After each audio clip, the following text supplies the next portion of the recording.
It's another episode of The Gloving Paradigm, because I am your host, Peter, aka LPD8 Dubuque. This week, it's going to be a very interesting week, because at the time of this recording, I already recorded this episode just to find out that I didn't have my microphone turned on and literally had 20 minutes of just me talking with no sound. Yeah, this is going to be one of those mornings where I'm going to just be working all day today. Yeah, it's going to be one of those days. You're the worst. What? But you know what? I don't think we need to be worried about that as much anymore, right? I think we can handle that, right? Things happen.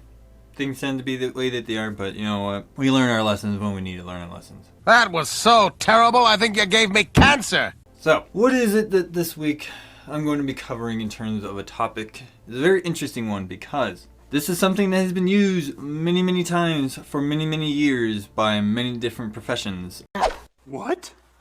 Oh. And I think it's interesting that no one in the gloving community has really talked about this until extremely recently. Are you sure about that? And what I mean by extremely recently, I just mean by people who I hang out with in the worldwide Glovers Discord chat, because where I spend a lot of my time in the gloving community, you know, that's what I do. So what is it that we're going to be discussing this week is known as the Laban's movement analysis. What the hell is that? Which, if you don't know what that is, basically, by definition, is literally just a method and language for describing, visualizing, interpreting, and documenting human movement. Whoa, whoa, whoa, whoa, whoa, whoa, whoa, whoa, whoa, whoa, whoa, whoa. So, basically, it is literally just the model movement analysis thing that just helps us categorize movement from the human body. Now, what is it about this that is so interesting is that this is something that I'm surprised that no one in the gloving community has really actually tried to adopt already into gloving. I guess that we're actually trying to do that now with my podcast and Jess's book and YouGotMoves.com. Anyways, so basically this is based off the original work of Rudolf Laban, who came up with this analysis, and it pretty much just draws from a lot of anatomy, kinesiology, which is things that deal with kinetic energy, and psychology, of course. So, you might be wondering, okay, so if this draws from these kind of categories, who really uses this particular analysis thing? Well, that's a very interesting question you should be asking, because dancers, actors, musicians, and even athletes use this. Because what this is basically doing is literally breaking down every single little interaction of movement that the human body can take, not only in terms of what it's able to do, but in connection and in relative to the things around it or with things within it, so on and so forth. Okay. So there are 4 categories that is known within this little analysis, known as the BESS, or body, effort, shape, space. Okay, these are the 4 categories that are within the Laban's movement. Now, I will certainly tell you this right now. There's a lot of information that goes into each of these categories. So what I'm going to try to do is just summarize what these categories are, and then allow you to kind of go from there in terms of understanding what this is actually trying to do and how we are trying to apply this to gloving. You're the reason this species is a failure, and it makes me angry! So, first things first I want to cover is the body. So, the body category describes a structural or physical characteristic of the human body while moving. So, basically, this is just, this particular category is just what is the body doing and the relationships within the body. Wow! You know, especially when it comes to the interrelationships. So, the connections between certain body parts like your hand to your wrist to your arm to your elbow, blah, blah, blah, blah, blah.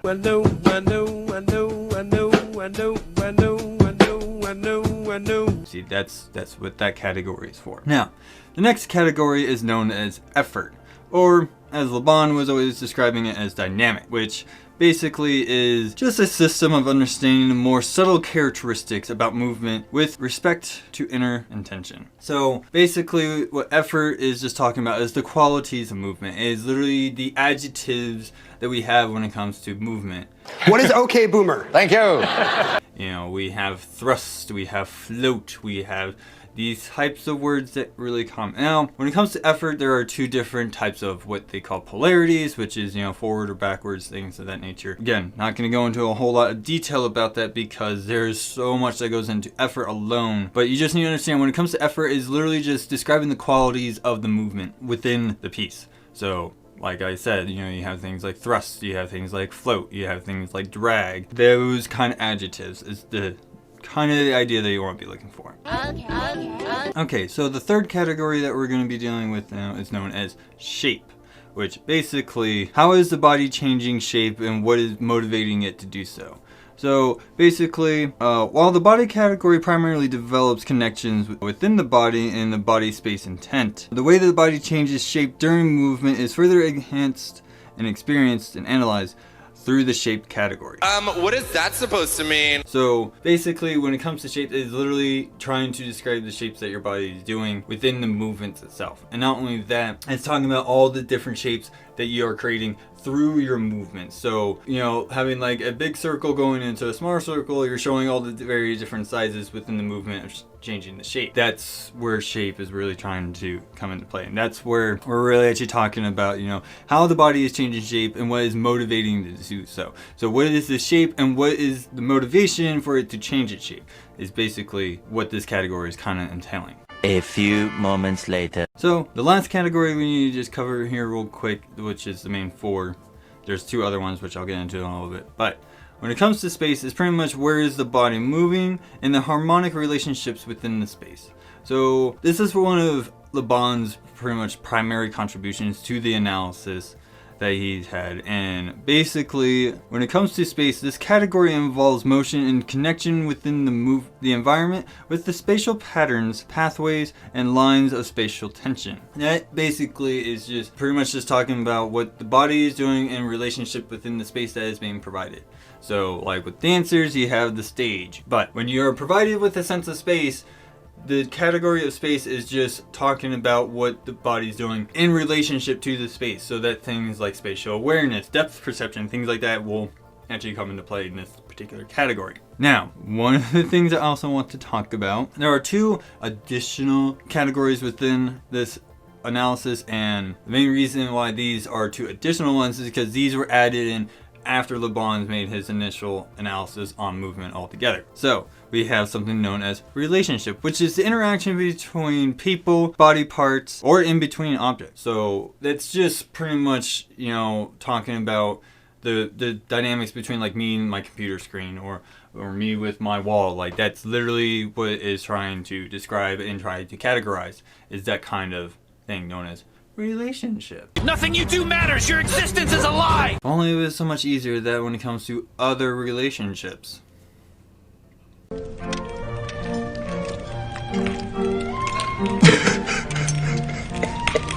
Anyways, I'm getting way off track here. How dare you? The last additional category that they had added on after Laban's passing was pretty much known as phrasing, which is the personal expression of a movement. So in a roundabout way, when it comes to phrasing, is pretty much how people are going to tell you it's not the moves that you are doing, it's how you are doing the move. So I know that's going to sound really confusing to a lot of people, but allow me to try to elaborate. So it's kind of like, yeah, somebody can actually do the movement, such as like, let's just say finger tutting, for example. They're able to do the things that they need to do. There's a certain how that needs to be applied, which is kind of like that showmanship flair kind of deal. It has that intention. You know, you're putting the emphasis of intention that's going to be clearly conveyed to your audience. That is what phrasing is all about. That is literally, you know, telegraphing to your audience your intention of the movement, that personal intention, that personal expression. That's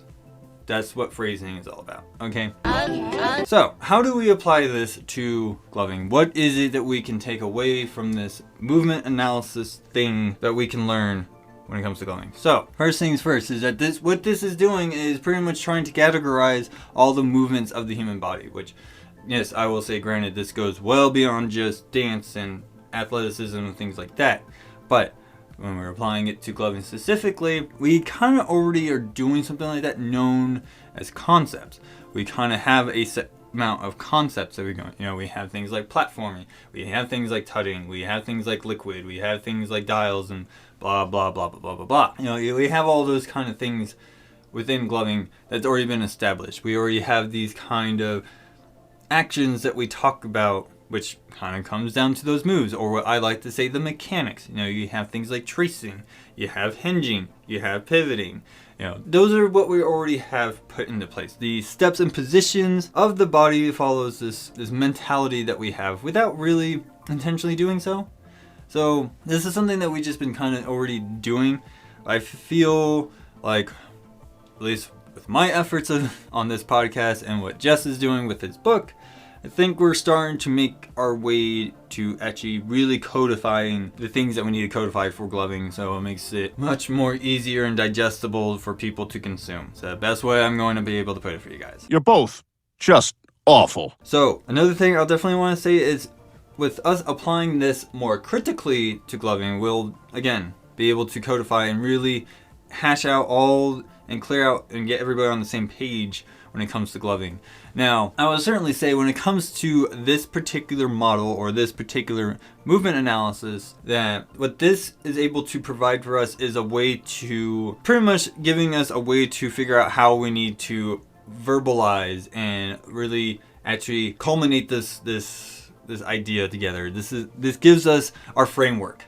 That's the word I was looking for. This gives us our framework for us to work with. Okay, this allows us to be able to make up those movements and get these things in place, so that way we can actually say certain things and shorthand a lot of these terms. That way when people actually get into it, they can actually use these jargon terms, which I know when it comes to the gloving community is probably one of the biggest debates ever, is, you know, naming these things, you know, naming these moves or these concepts or whatever, which is understandable. But we are just trying to bring that together and make it a much more like a unified language. It's like the lingua franca. That's what we're trying to do here, all right? We're trying to come up with a unified language that we all can understand when it comes to gloving. Now, when it comes to my notes of adaptation, that, at least in my opinion, and what I've been trying to do to try to, you know, get gloving kind of more codified, is there's things I've already been doing. So the pillars of gloving, which, if you guys don't know, which is pretty much, you know, your tech, your flow, your musicality, and your showmanship. Those are my 4 pillars. Those are my 4 pillars. They're not everybody's, but those are the ones I consider the pillars of gloving. Who cares? They're kind of like the equivalent of the BESS model. Okay, they're literally tech and flow and showmanship and musicality. They can literally take up the same spots as body, effort, space, and shape. You know, they can literally do the same thing. Are they the exact same thing? No.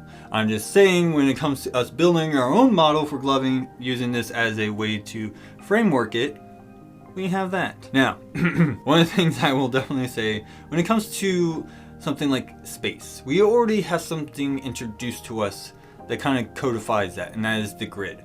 We've already, which, if you haven't checked it out, you can go check out my other episode on it. It was my first video episode. Still kind of happy about that one, you know. But the grid is pretty much our direct application of the space category with the Laban's movement. So we're already doing things with the Laban's movement. We just call it something else.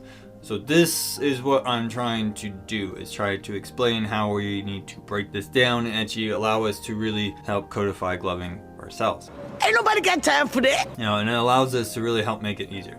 Now, one definite thing I want to say as a parting note is that the combinations of the Laban movements analysis also applies when we combine our concepts, okay?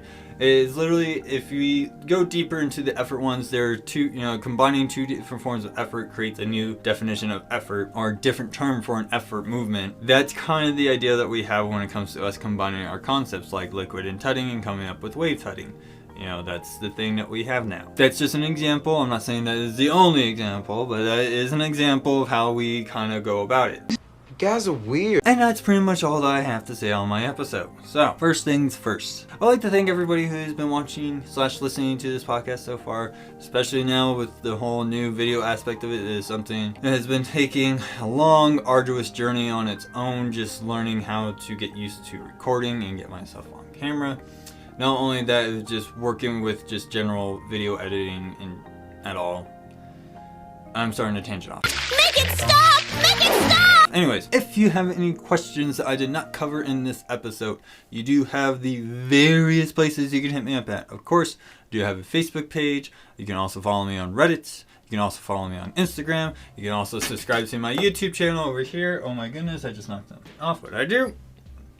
Anyways, yes, you do have the various places you can hit me up at. I do have an email. All that stuff will be linked in the description below. You'll also see it at the end of the credits. Of course, you have all those various places you can hit me up at. You can also follow me on there if you want to. Not saying you have to, but it'd be really nice if you did. And of course, if you guys like the content that I create and wish to help me make better content, you do have the chance, the opportunity, the wonderful opportunity for you to support me on Patreon. Ugh, you're the worst.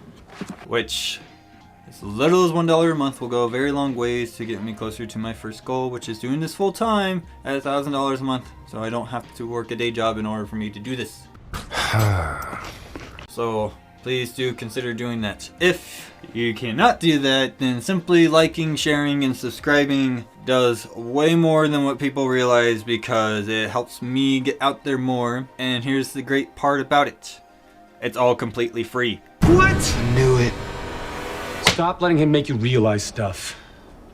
So, if you want to help me out without spending a single dime on helping me out, just like, share, and subscribe to my content. That's all I ask. Once again, though, thank you to everybody who has shown support to this lovely little podcast. It would not have gone as far as it has gone without your help, but I am your host, Peter, aka LPD8 Dubuque, and I'll see you guys all next week.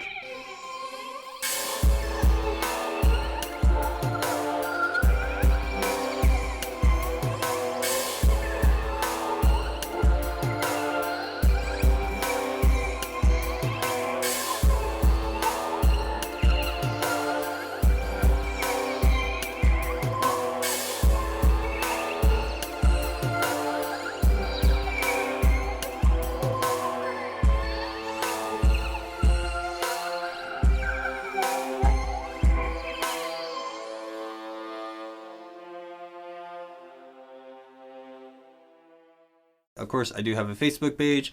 I am on Reddit. I am on Instagram.